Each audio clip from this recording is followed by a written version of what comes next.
আপনারা যারা টাইগার মুরগি পালন করেন অনেকেই শুধু ফিড খাওয়ান।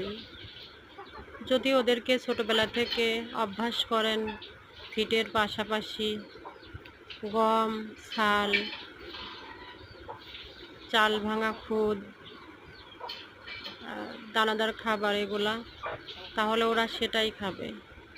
ছোটবেলা থেকে অভ্যাস করতে হবে। দেখেন, আমার মুরগিগুলাকে ভাত খাওয়াচ্ছি। আগে অবশ্য খেতে চাইতো না, এখন সব কিছু খাই। একদম দেশি মুরগির মতো পালন করতেছি। মাশাআল্লাহ, ওরা সুস্থ আছে, কোনো সমস্যা হয় না। আমি ছেড়েই পালন করি এখন, বাহিরে ছাড়া থাকে, দেশি মুরগির সাথেই চলাচল করে একসাথে। আলহামদুলিল্লাহ।